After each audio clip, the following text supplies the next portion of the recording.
नमस्ते दोस्तों, 5 लाख किलोमीटर चली फॉर्च्यूनर का ये पार्ट 3 है। आज की वीडियो के अंदर हम इसका इंजन ऑयल ड्रेन करेंगे, जो कि बिल्कुल भी इंजन ऑयल जैसा नहीं लग रहा था। ऐसा लग रहा है सिर्फ डीजल ही है, इंजन ऑयल बिल्कुल भी नहीं लग रहा था इसमें। इसकी पुरानी और येलो हुई हेडलाइट को आज रिस्टोर करेंगे। इस फेडेड ग्रिल को भी मैट ब्लैक के अंदर पेंट करेंगे। कार को लिफ्ट पर उठाकर देखेंगे और इसको वॉश भी करेंगे। तो ये वीडियो भाई थोड़ी लंबी होने वाली है, जैसी आप लोग मुझे कमेंट्स में बता रहे हो चाहिए। तो without wasting any time video को शुरू करते हैं।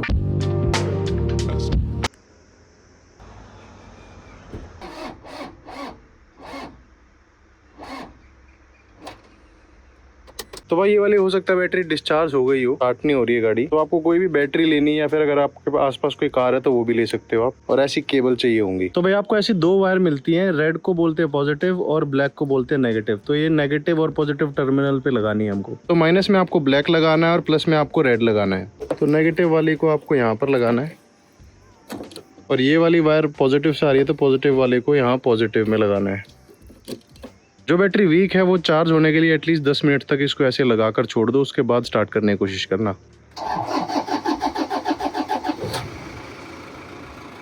तो भाई गाड़ी स्टार्ट तो हो गई है। तो बैटरी ये वाली वीक हो रही थी।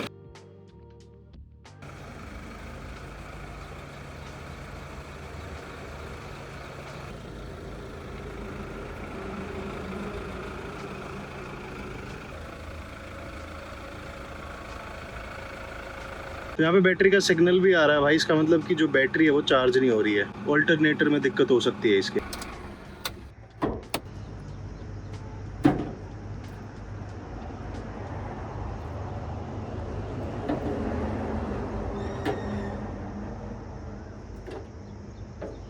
तो भाई आज सारे इस इंजन को अच्छे से वॉश करेंगे। जैसे इलेक्ट्रिकल कनेक्टर होते हैं ऐसे इनको आपको बचाना होता है पानी से। वैसे तो इन कनेक्टर्स में वेदर प्रूफिंग होती है पीछे से, तो यहाँ पे ज्यादा पानी अंदर आएगा नहीं। बट फिर भी हमको इस जगह पे जहाँ पे ज्यादा इलेक्ट्रिकल कनेक्टर है वहाँ पे ज्यादा देर तक पानी होल्ड करके नहीं रखना। और इस जगह को भी हमको अच्छे से प्रोटेक्ट करना है, क्योंकि ये बिल्कुल ही ओपन है, हमने वैसे ही जुगाड़ किया हुआ है। तो भाई इस इंजन के अंदर बहुत सारी मिट्टी है, कार्बन डिपॉजिट है, डीजल भी गिरा हुआ है। बहुत खराब कंडीशन में ये इंजन है। इस इंजन को आज हम अच्छे से क्लीन करेंगे ताकि जितना भी बिल्डअप है वो सारा का सारा क्लीन हो जाए, क्योंकि हमको इसके इंजन पार्ट्स के ऊपर काफी काम करना है। तो इस एरिया को वॉश करना पहले बहुत जरूरी है। हर एक जगह पर आपको मिट्टी और बिल्डअप दिखेगी। तो इस इंजन को एक नई लाइफ देने के लिए हमको इसके ऊपर काम करना पड़ेगा। तो सबसे पहले इस इंजन बे को अच्छे से वॉश करते हैं।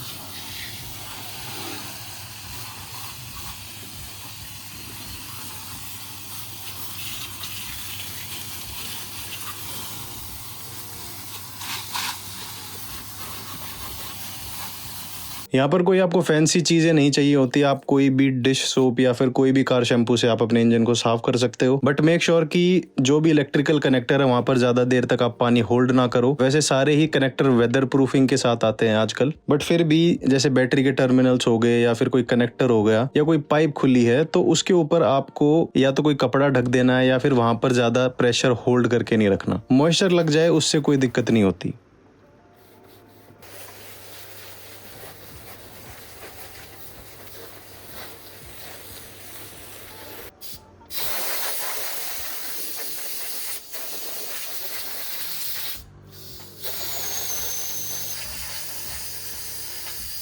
तो भाई एक इनिशियल वॉश के बाद काफ़ी साफ लग रहा है अभी इंजन, क्योंकि मैं पहले बता रहा था कि कई जगह डीजल गिरा हुआ है तो और अच्छे से साफ हो रहा है। ये टाइमिंग बेल्ट का कवर है। ये टाइमिंग बेल्ट 4,29,000 पे चेंज हुई है, मतलब 1,01,000 किलोमीटर पहले अप्रॉक्स। इस पार्ट को क्लीन करने के लिए हमको इसको कंपाउंड करना पड़ेगा, बट पहले से काफ़ी ठीक लग रही है। अब यहाँ से बहुत ज़्यादा गंदा था, स्पेशली यहाँ से। तो भाई कार को मैंने लिफ्ट पर उठाने की सोची थी ताकि मैं नीचे से भी वॉश कर पाऊँ, बट जो उसका फ्यूल टैंक होता है यहाँ पर, वो यहाँ पर लग रहा था, तो इसलिए मैंने इस कार को लिफ्ट नहीं किया। कार को वॉश करने से पहले मैं आपको इसकी कंडीशन दिखा देता हूँ, क्योंकि ये कार व्हाइट कलर में है तो इतने कैमरे पे खराब या गंदी नहीं दिखती। इन पर्सन अगर आप व्हाइट कलर को ऐसे देखोगे तब आपको ज्यादा पता चलता है, बट फिलहाल की कंडीशन में आपको दिखा देता हूँ कि ये गाड़ी किस कंडीशन में है। इसकी जो रूफ है वो बहुत ज्यादा डेंटेड है, जैसे कि आप यहाँ पर देख रहे हो, तो इस रूफ को भी ठीक करवाना पड़ेगा पेंट करवाने से पहले।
अगर आपके पास भी कोई एसयूवी है तो कोई ऐसा बड़ा टावल ले सकते हो आप, जो माइक्रोफाइबर का होगा, जिसमें ज्यादा जीएसएम होता है। उससे क्या है कि आप कार को एक ही बारी में अच्छे से ड्राई कर पाओगे, आपको मल्टीपल टावल्स नहीं चाहिए होंगे। स्पॉट्स हैं बहुत सारे, बार में तो होगा नहीं, इसको एक बार रबिंग कंपाउंड की जरूरत पड़ेगी इतने टाइम के बाद। पता नहीं कैमरे पे दिख रहा हो या नहीं, ये व्हाइट कलर है, व्हाइट कलर भी इतना दिखता नहीं है।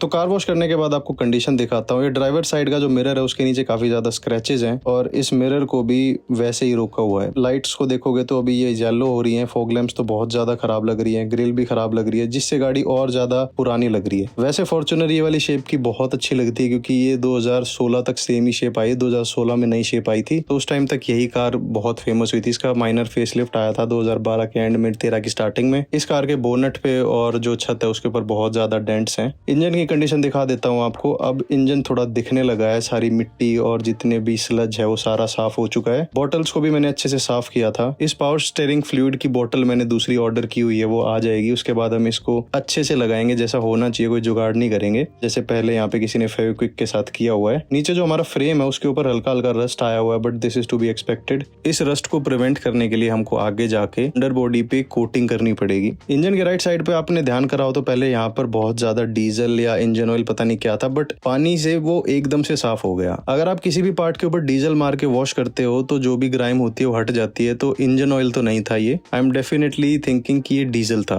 इसकी वजह से ही जो भी एरिया है वो बहुत अच्छे से साफ हो रहा है। इंजन अब इतना साफ हो चुका है कि हम इसके ऊपर काम करना अब स्टार्ट कर सकते हैं। इंटीरियर के अंदर भी भाई हर जगह सिगरेट बर्ड्स थे और इंटीरियर की हालत बहुत खराब थी। इंटीरियर को साफ करने की भी वीडियो थी मेरे पास, बट वो डिलीट हो गई है। बट ये 1-2 क्लिप्स हैं जो मैंने बाद में शूट की थी, आपको दिखा देता हूँ। तो उसके बाद कार को लिफ्ट पर लगाते हैं और इसकी जो फ्रंट ग्रिल है उसके ऊपर बहुत सारे स्क्रूज डायरेक्टली लगाए हुए हैं ऐसे। इन सबको रिमूव करना पड़ेगा क्योंकि इस ग्रिल को भी आज पेंट करेंगे। इस ग्रिल में बहुत ज्यादा जुगाड़ किया हुआ है, ये कई जगह से टूटी हुई। उसका जितने भी इसके स्क्रू है वो सब रिमूव करने के बाद हम इस फ्रंट ग्रिल को फाइनली निकाल सकते हैं। ये फ्रंट ग्रिल और लाइट्स और फॉग लैम्प कार को और पुराना दिखा रहे हैं। हालांकि ये 15 साल पुरानी है पर ज्यादा एज लग रही है कार की। आगे का जो कंडेंसर है वो ठीक है, धूप में देखो अब इस ग्रिल की कंडीशन बहुत ही खराब लग रही है। पहले मैंने सोचा था इस टोयोटा का जो क्रोम है इसको छोड़ के सबको ब्लैक कर देंगे, बट ये जो टोयोटा का क्रोम है ये भी बीच में से खराब है। क्योंकि टोयोटा का लोगो भी खराब है तो हम सारी ग्रिल को मैट ब्लैक के अंदर पेंट करेंगे। सबसे पहले 1000 ग्रिड सैंड पेपर से आपको पूरी ग्रिल को सैंड करना है ताकि जो पेंट है उसके ऊपर अच्छे से रुक पाए। उसके बाद आपको कोई भी ऐसी बॉटल लेनी है मैट ब्लैक पेंट की, आप अमेजोन से मंगा सकते हो, अपने लोकल पेंट शॉप से ले सकते हो। टोटल आप 3 से 4 कोट लगाओगे। सबसे पहले वाले कोट के अंदर पूरी कवरेज की जरूरत नहीं होती।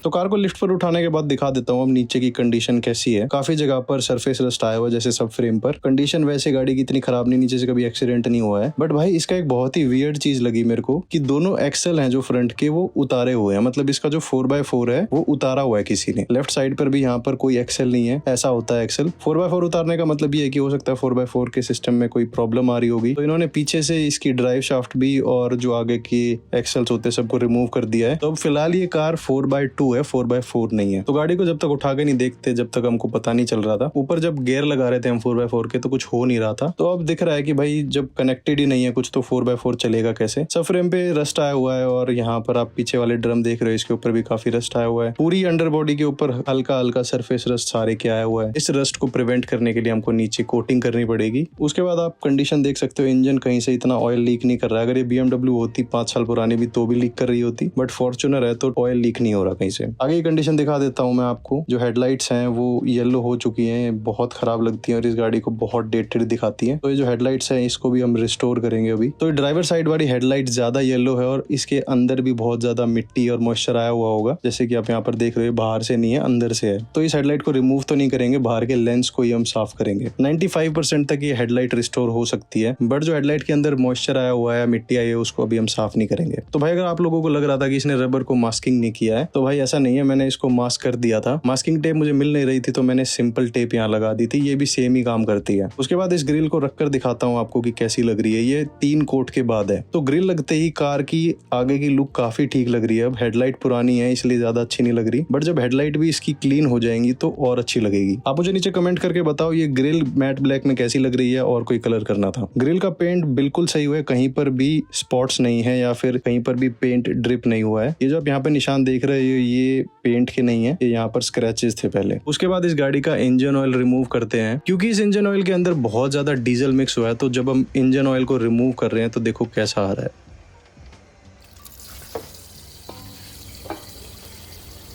इंजन ऑयल की डेंसिटी थोड़ी थिक होती है, पानी जैसा या डीजल जैसा नहीं होता। इंजन ऑयल थोड़ा थिक होता है तो कभी भी ऐसे नहीं निकलेगा। अगर आप डीजल को पोर कर रहे हो या फिर कोई पानी है उस टाइप की आवाज इसके अंदर से आ रही है, तो इस इंजन ऑयल के अंदर बहुत ज्यादा डीजल मिक्स हुआ है, जैसे कि आप यहाँ पर देख रहे हो। डीजल क्यों मिक्स हुआ है वो हम चेक करेंगे। इंजेक्टर है या फिर और कुछ है या ऊपर हेड का काम होना है। ये ऐसा लग रहा है कि पानी का टैप किसी ने खोला हुआ है बहुत ही स्पीड में और पानी निकल रहा है। अगर इंजन ऑयल और वाटर मिक्स होता तो वो कुछ ऐसा कलर का होता, बट इंजन ऑयल और डीजल मिक्स करते हैं तो ऐसा ही निकलता है। आप मुझे नीचे कमेंट करके बताओ आपको क्या लग रहा है कि इंजेक्टर की दिक्कत है या इस गाड़ी का हेड का काम होना है। पिछली वीडियो के अंदर हमने स्पीड सेंसर का एरर देखा था, तो यहाँ वो स्पीड सेंसर की वायर तो आपको दिख रही है, ना ही कनेक्टर है ना ही सेंसर लगा हुआ है हमारे हब में। यहाँ पर होता है वो सेंसर। रेफरेंस के लिए दिखाओ तो दूसरी साइड पर ये रहा इसका सेंसर और ये रही इसकी केबल। ये केबल और सेंसर दूसरी साइड है ही नहीं, इसलिए एबीएस की लाइट आ रही है। एबीएस का सेंसर इंस्टॉल करेंगे तब इसकी एबीएस की लाइट चली जाएगी। कार को लिफ्ट से नीचे कर देते हैं और अब इसका ऑयल फिल्टर फिल्टर रिमूव करके दिखाता हूँ मैं आपको। ऑयल फिल्टर के लिए आपको ऐसा टूल चाहिए होता है। मेरे को अगर इसका लिंक मिला तो मैं आपको नीचे डिस्क्रिप्शन में लिंक दे दूंगा इसका। और फॉर्च्यूनर का जो ऑयल फिल्टर होता है वो यहाँ होता है, ऐसा कार्ट्रिज स्टाइल होता है। ये है इसका ओरिजिनल टोयोटा का फिल्टर। ये ज्यादा महंगा नहीं होता भाई, 420 या 440 रुपए के आसपास आया था, और ये ओरिजिनल टोयोटा का है, कोई आफ्टर मार्केट नहीं है। इसके अंदर हम आज सिंथेटिक ऑयल डालेंगे जो कि 5W40 होता है मोबिल 1 का। और इसके आपको मैं पीछे स्पेक्स दिखा सकता हूँ, पॉज करके यहाँ पर इसको पढ़ सकते हो। ये 2500 के आसपास की एक बोतल आती है, 3.5 लीटर की। इस इंजन के अंदर 7 लीटर के आसपास आता है, तो हम ये 2 बोतल के बाद इसको टॉप अप करेंगे। ऑयल फिल्टर को ऐसे रिमूव करना है आपको। रिमूव करने के बाद टूल को साइड रख के और आपको ऐसे घुमाकर इस पुराने फिल्टर को बाहर निकालना है। ये जो फिल्टर है ये कोई देसी कंपनी का लग रहा है, मैंने तो आज तक इसका नाम सुना नहीं है। अगर आप लोगों ने सुना है तो मुझे बताओ। मैं हमेशा ओरिजिनल टोयोटा का या फिर ओरिजिनल जो भी गाड़ी है उसी का फिल्टर लगाने की कोशिश करता हूँ, और यहाँ नीचे लगा होता है ये। तो इस फिल्टर को साइड पे रखते हैं और मैं आपको दूसरा ओरिजिनल फिल्टर दिखाता हूँ। इस फिल्टर के ऊपर ऑयल भी आया हुआ है या डीजल गिरा हुआ है वो नहीं पता, बट लीकेज है। ये रहा इसका नया टोयोटा का ऑयल फिल्टर। इस फिल्टर को इंस्टॉल करने से पहले फिल्टर के ऊपर एक ओरिंग होती है, उसको लुब्रिकेट करना पड़ता है। उसके बाद आप इसको इंस्टॉल कर सकते हो। उसके बाद हम इसके अंदर अब फ्रेश इंजन ऑयल डालेंगे।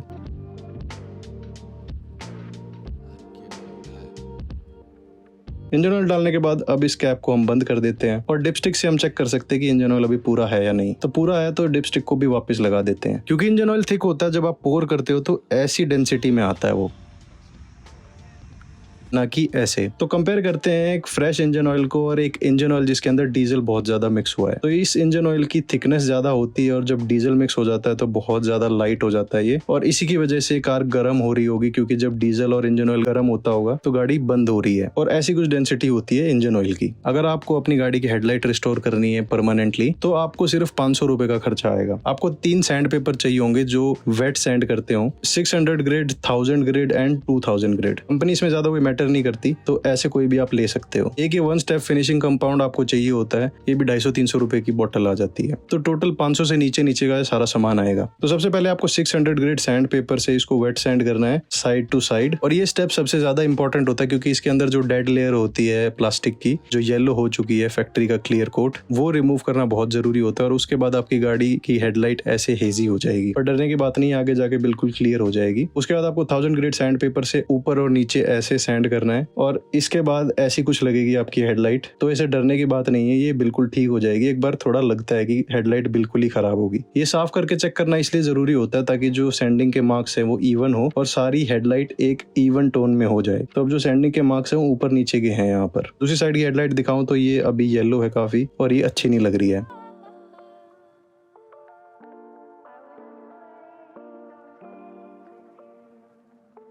क्योंकि सबके पास पॉलिशर नहीं होगा घर पे, तो इसलिए मैं हैंड पॉलिश से आज आपको दिखा रहा हूँ कि आपको कोई फैंसी टूल की जरूरत नहीं होती है हेडलाइट को रिस्टोर करने के लिए। तो कंपाउंड के बाद अब आप देख सकते हो हेडलाइट वही है जो हमने स्टार्टिंग के अंदर येलो वाली हेडलाइट देखी थी, बट अब बिल्कुल ही क्लियर हो चुकी है। मुझे नीचे कमेंट करके बताओ आपको ये हेडलाइट अब कैसी लग रही है। दूसरी साइड वाली हेडलाइट दिखाऊं तो ये अभी खराब है। तो भाई ग्रिल लगने के बाद ये वाली हेडलाइट के साथ ये गाड़ी बहुत अच्छी लग रही है अब आगे से। तो दूसरी वाली हेडलाइट को भी जल्दी से रिस्टोर कर देते हैं। रिस्टोर करने के बाद अब ये हेडलाइट भी साफ हो चुकी है, दोनों हेडलाइट अब बहुत अच्छी लग रही है। स्पेशली अगर हम अब ग्रिल लगा देते हैं तो ये सारी गाड़ी फ्रंट से अब अच्छी लग रही है। नीचे के फॉग लैंप्स को हम रिप्लेस करेंगे, तो उसको मैं सैंड नहीं कर रहा हूँ। तो अगर आपके पास भी कोई पुरानी गाड़ी है जिसकी हेडलाइट येलो हो चुकी है और वो महंगी आएगी नहीं, तो उसको आप ऐसे रिस्टोर कर सकते हो। अगर इस कार की हेडलाइट हम दूसरी देखते कोई ताइवान या आफ्टर मार्केट में तो वो सस्ती मिल जाती, बट ओरिजिनल हेडलाइट्स ओरिजिनल ही होती हैं। फ्रंट ग्रिल के ऊपर जो बोल्ट्स लगने हैं उसको भी पेंट कर दिया था। तो भाई आज के वीडियो के लिए बस इतना ही। काफी सारा काम हो गया इस कार के अंदर। स्टार्टिंग में जब हम लेके आए थे उससे और अब तक काफी ज्यादा इंप्रूवमेंट है। नेक्स्ट वीडियो के अंदर हम इस कार के ऑल्टरनेटर को चेक करेंगे, बेल्ट्स को चेक करेंगे, पावर स्टीयरिंग को चलाएंगे, पावर स्टीयरिंग की बॉटल को चेंज करेंगे, फ्लश करेंगे, एयर फिल्टर को रिप्लेस करेंगे, और टर्बो की जो पाइप है उसको भी रिप्लेस करने की कोशिश करेंगे। इन पार्ट्स को मैंने ऑर्डर कर दिया है और वो आ जाएंगे 2-3 दिन में। तो इस गाड़ी के डीजल इंजेक्टर्स को भी चेक करवाते हैं, क्या पता कोई डीजल का इंजेक्टर ही खराब हो जो बहुत ज्यादा फ्यूल डंप कर रहा है हमारी कार के अंदर और इंजन ऑयल के साथ मिक्स हो रहा है। तो आगे के एपिसोड के लिए सब्सक्राइब कर लो भाई। आप लोगों का बहुत बहुत शुक्रिया इस वीडियो को देखने के लिए। अगर आपको कार रेस्टोरेशन ऐसी पसंद है तो मेरी प्लेलिस्ट जाके चेकआउट कर सकते हो। उसके अंदर आपको 1996 BMW मिल जाएगी, ML 350 मिल जाएगी, A8 के ऊपर भी काफी काम है, बहुत सारी गाड़ियां हैं। तो अगर आप भी कार इंथुजियास्ट हो मेरे जैसे तो इन वीडियोस को देखो और मुझे कमेंट करके बताना आपको वीडियोस कैसी लग रही हैं। आज के लिए बस इतना ही। आप लोग ध्यान रखो अपना और अपनी गाड़ियों का, और मिलते हैं अगले वीडियो में।